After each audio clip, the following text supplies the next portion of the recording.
하나님의 평화가 말씀을 듣는 우리 가운데 함께 하시기를 바랍니다. 오늘은 창조절 첫 번째 주일입니다. 창조절기는 성령 강림 절기와 나란히 진행합니다. 창조절은 9월 첫 주일부터 시작해서 교회력 마지막 직전 주일까지 계속됩니다. 하나님의 달력은 성자절기, 대림절부터 부활절까지, 그리고 성령절기, 성령강림절, 또 성부절기, 창조절, 이렇게 진행 중입니다. 여러 해 전부터 우리 개신교회의 대표적인 환경운동기관인 기독교 환경운동연대로부터 색동교회도 녹색교회 운동에 참여하시죠 라는 권유를 받아왔습니다. 색동교회 하면 뭐든지 잘하는 교회라 그렇게 생각들을 합니다. 그래서 제가 일단 테스트를 좀 해봐야겠다는 생각이 들었습니다. 우선 생각 드는 것이 적어도 교회 안에서 일회용 종이컵은 사용하지 말아야 되지 않겠나 하는 것과 음식물 쓰레기를 안 남길 수는 없겠지만 그래도 최소화하려는 노력을 하는 교회가 그래도 자격이 되지 않을까 싶었습니다. 기본은 지키는 일 얼마나 어렵습니까? 그래서 아직도 녹색교회에 가입을 못했습니다. 그래도 미룰 수는 없는 일이어서 올해 창조절을 맞기 전에 일단 제가 먼저 연락을 해서 우리가 얼마간 후원을 하겠다 그렇게 해서 후원금을 보냈습니다. 왜 그랬겠습니까? 색동교회가 과거의 교회로 남지 않고 미래의 교회로 참여할 것이라는 다짐이었습니다. 이제 새해부터는 녹색교회 참여하겠다고 지원서를 낼까요? 네. 일단 여기 계신 분들부터 다수결로 해보겠습니다. 여러분들이 대표하고 있습니다. 녹색교회 운동에 참여할까요? 손 들어 보십시오. 색동교회 만장일치로 이렇게 결정했습니다. 오늘 영상으로 비대면으로 예배에 참여하신 여러분들도 마음으로 그렇게 다짐하신 줄로 믿습니다. 창조절기에는 전 세계 그리스도인들이 하나님의 창조 세계를 기념합니다. 알든 모르든, 정하든 정하지 못했든 그렇게 기념합니다.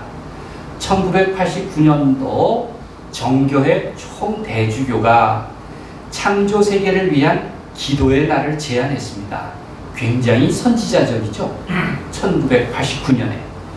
그것을 2005년에 유럽의 개신교회들이 동의하였고 2015년에는 로마 카톨릭 프란치스코 교황이 응답함으로써 그리스도교 모든 교회가 동참하게 된 것입니다.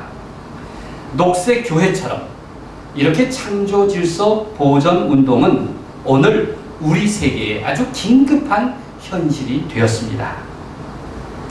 헨리 데이빗 소로가 쓴 월든이라는 책은 2년 동안의 숲속 생활을 기록한 것입니다.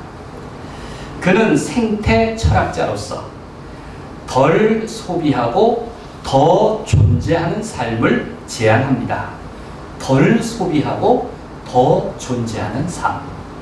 우리가 조금 덜 소비하고 더 존재하려고 했다면, 조금만 덜 낭비하고 더 나누었다면 아마 지금 지구는 달라졌을 것입니다. 에스겔 예언자는 일찍이 생태 예언자라고 말할 수 있습니다. 그가 본 위대한 환상은 생명을 깨우고 살아나게 하는 데 목적이 있었습니다. 하나님의 구원이 무엇입니까? 죽은 영혼이 살아나게 하는 것입니다. 죽은 삶이 다시 하나님께로 돌아오게 하는 것. 그것이 하나님의 구원인 것입니다. 예언자 에스겔의 위대성은 환상을 넘어서는 그의 비전에 있습니다. 에스겔은 이스라엘의 멸망과 함께 회복을 증언하는 예언자였습니다. 그는 파수꾼으로 부름받았고 시대의 눈동자를 자임하였습니다. 에스겔 예언의 특징은 다른 예언자들과 달리 환상에 있습니다. 환상. 예언자로 부름받은 소명 장면은 지난주에 설교했듯이 하나님의 보좌, 환상이었고, 또 그는 환상을 통해서 바벨론에서 예루살렘으로 여행을 했고, 또 마지막 장면은 새로운 땅에 세워질 하나님의 새 성전에 관한 환상이었습니다. 그 정점에 오늘 본문인 마른 뼈 환상이 있습니다. 에스겔이 본 위대한 환상이 크게 네 가지가 있는데 그 정점이 바로 마른 뼈 환상입니다. 마른 뼈들이 다시 살아나는 환상은 가장 큰 비전을 보여주고 있습니다. 본문은 이렇게 시작합니다. 1절 말씀입니다. 여호와께서 권능으로 내게 임재하시고, 다 같이 시작. 여호와께서 권능으로 내게 임재하시고 그의 영으로 나를 데리고 가서 골짜기 가운데 두셨는데 거기 뼈가 가득하더라. 에스겔을 데려간 곳은 대단히 역사적인 공간이었습니다. 하나님의 영이 에스겔을 이끌고 가신 그 골짜기에는 마른 뼈들이 가득했습니다. 거기 뼈가 가득하더라. 바로 전쟁이 휩쓸고 간 자리였습니다. 전쟁터였습니다. 아마 들판에는 적들의 시체, 아군의 시체들이 마른 뼈가 되어서 풀처럼 가득하였을 것입니다.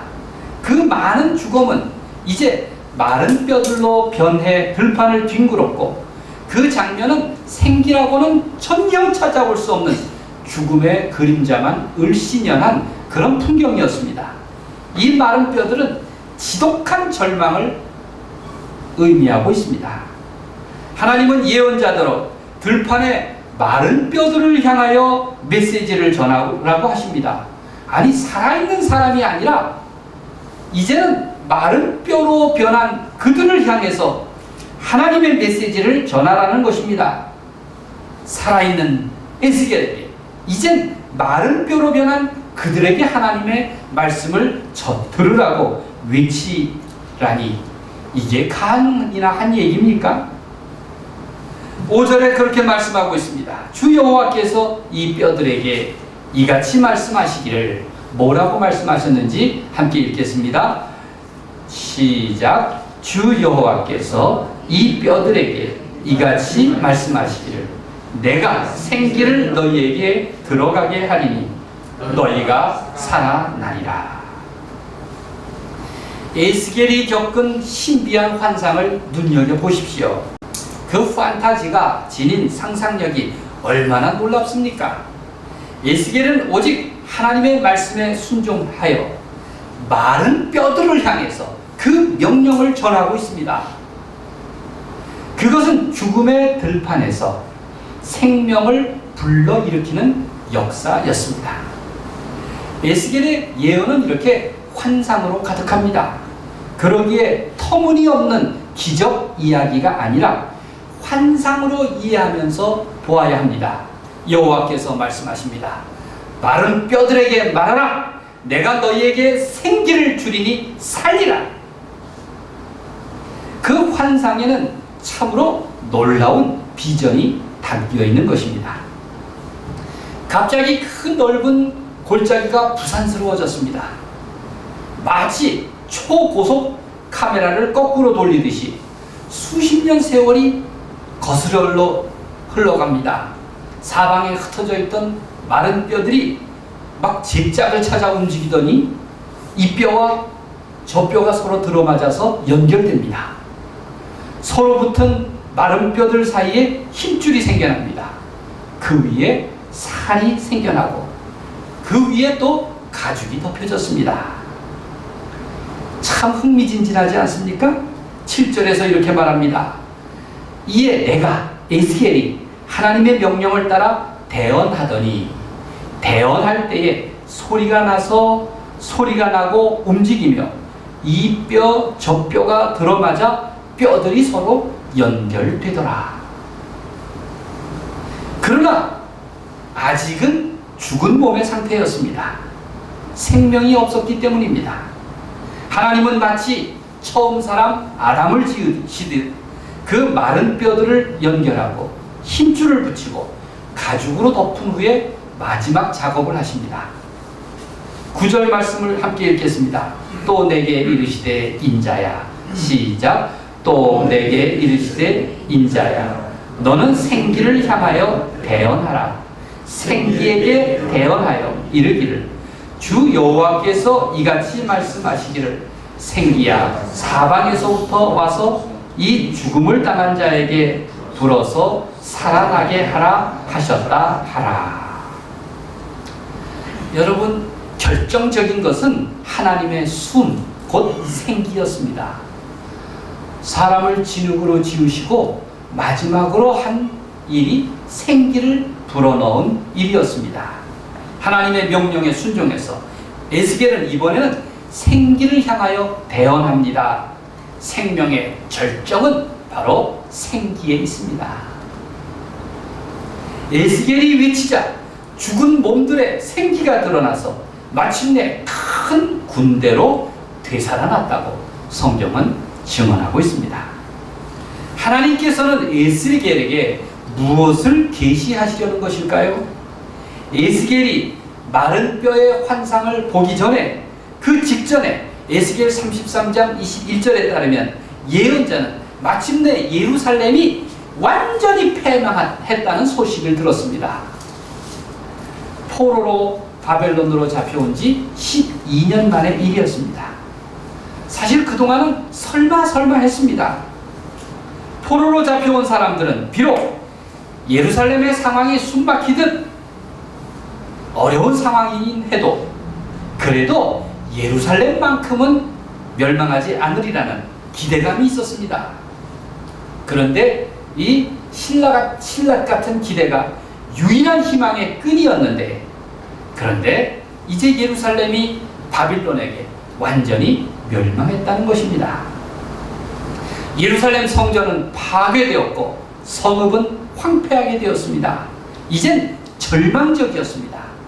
미래는 깜깜했고 한 점의 희망조차 사라졌습니다. 에스겔이 본 마른 뼈 골짜기는 그런 절망적인 현실을 배경으로 하고 있습니다. 에스겔의 눈에 전쟁터에서 마른 뼈로 앙상하게 남은 그 죽음의 흔적은 지금 예루살렘의 모습과 같았습니다. 예루살렘의 운명과 다름없었습니다. 마른 뼈들처럼 희망이라고는 조금도 찾아볼 수 없는 상태였던 것입니다. 절망, 그것은 죽음과 다름없는 상태입니다. 희망이 없다면 그 삶은 무덤 속과 같습니다.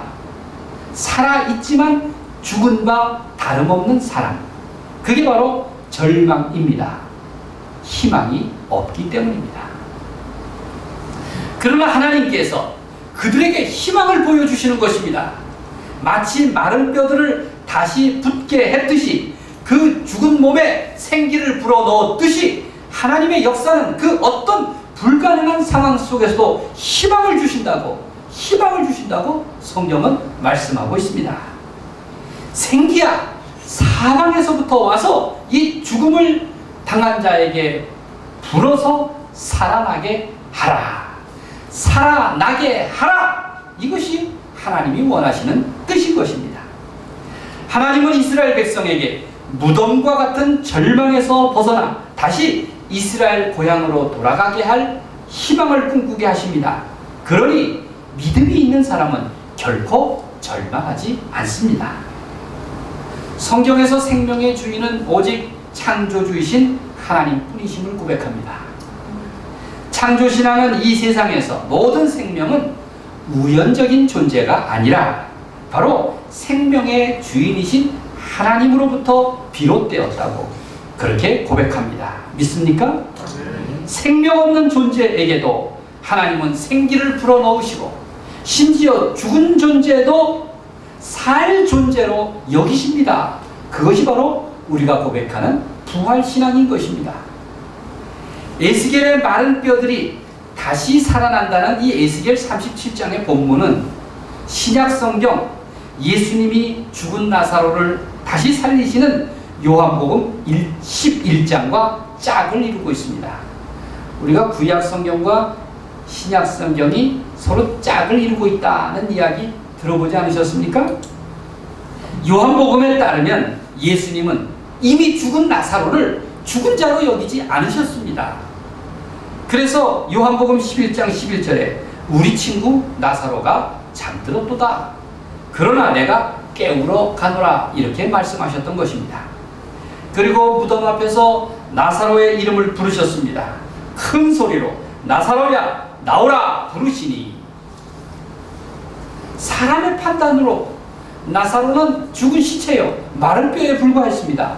그러나 살아나게 하라 라고 말씀하시는 창조주의 말씀에 따르면 나사로는 죽은 자가 아니었고 이름을 부르면 다시 걸어 나올 살아있는 존재, 생기가 있는 존재였던 것입니다. 부활에 대한 믿음은 우리 그리스도교 신앙의 핵심입니다. 하나님의 사랑의 결과로 하나님의 자녀된 나는 새로운 삶을 살아갈 은혜를 입은 사람입니다. 이것은 죄로부터 죽음으로부터 자유한 삶인 것입니다. 에스겔의 환상은 희망을 일깨워주고 있습니다. 하나님은 죽은 자같이 버림받고 절망한 백성들을 향해서 거듭 하나님의 구원을 약속하십니다. 비로소 그들은 희망을 주시는 유일한 분은 오직 하나님이심을 알게 될 것입니다. 구원하시는 하나님의 능력을 의지할 것입니다. 만약 죽을 인생일지라도 그가 좌절하지 않는다면 누구나 희망의 출구를 찾게 마련입니다.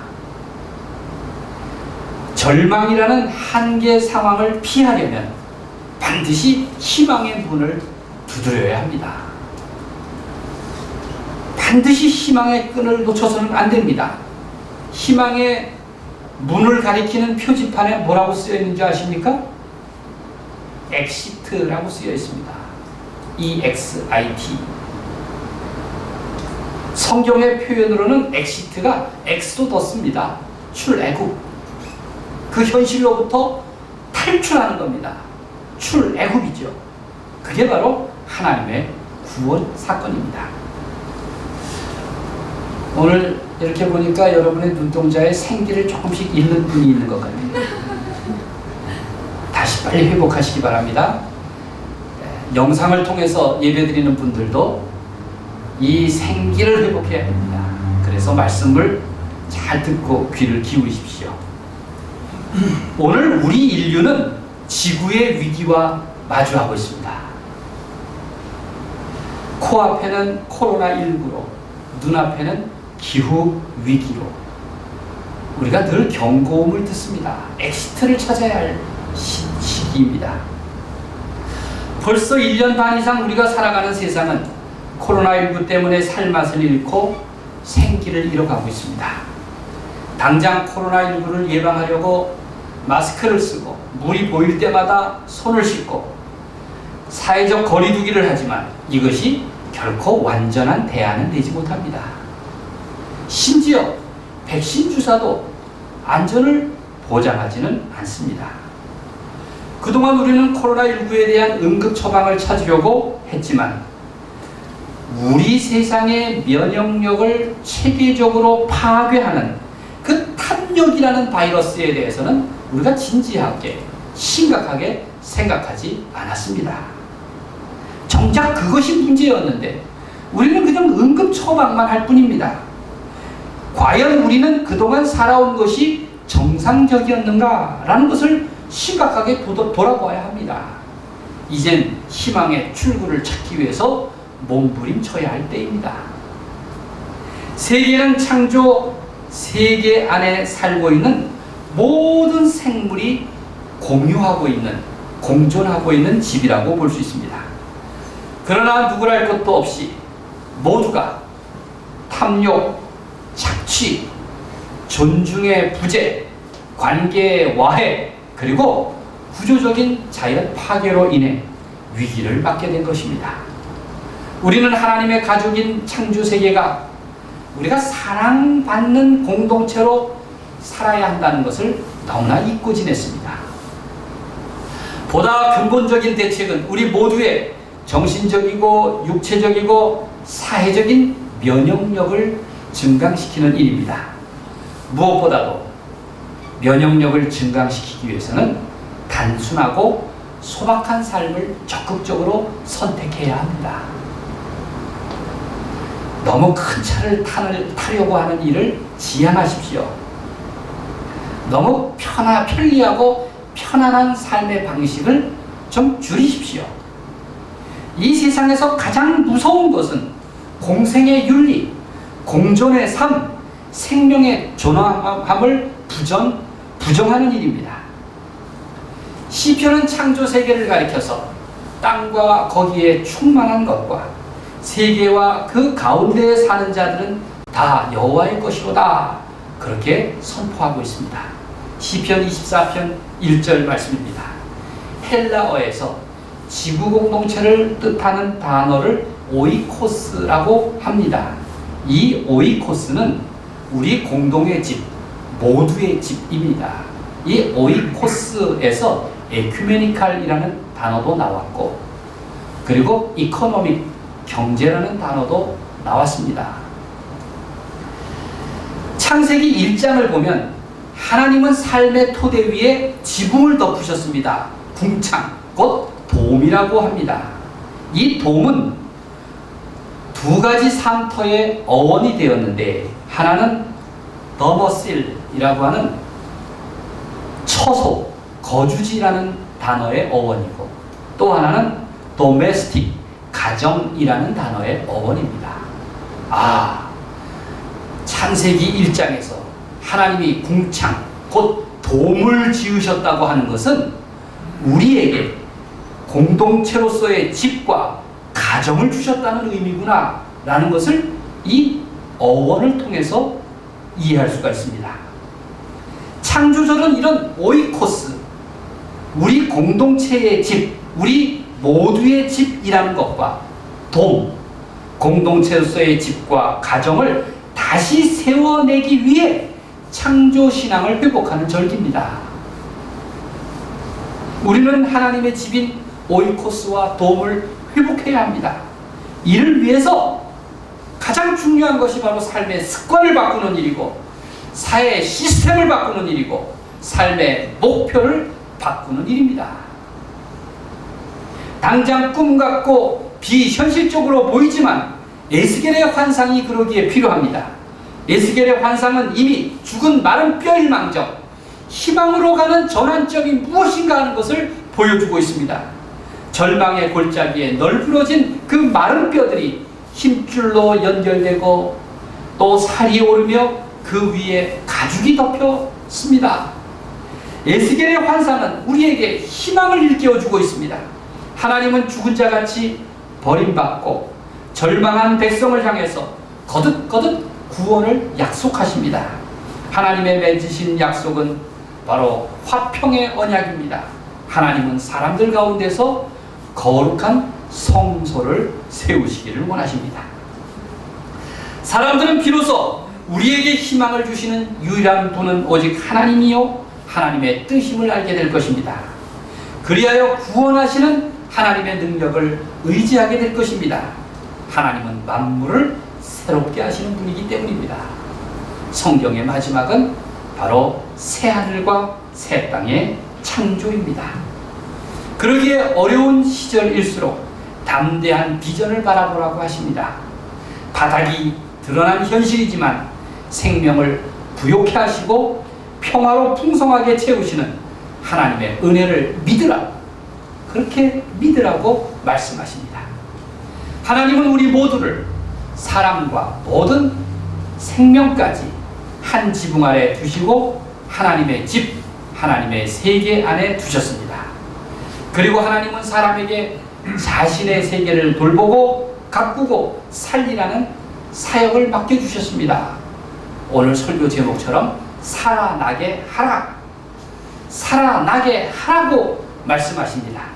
오늘날 지구를 회복하고 치유하기 위해서 창조주의 하나님을 의식하며 기도하고 일하는 그리스도인들은 얼마나 소수입니까? 녹색 교회에 참여하려는 것도 몇 년 동안 별러가면서 또 이렇게 투표까지 해가면서 시작하려는 우리 교회도 어쩌면은 우리 한국교회 가운데 아주 극소수의 교회일 것입니다. 그래서 창조주를 제정하여 창조 질서의 삶을 살도록 결단하고 창조주 하나님에 대한 신앙 고백을 구체화하는 일은 얼마나 소중한 일입니까?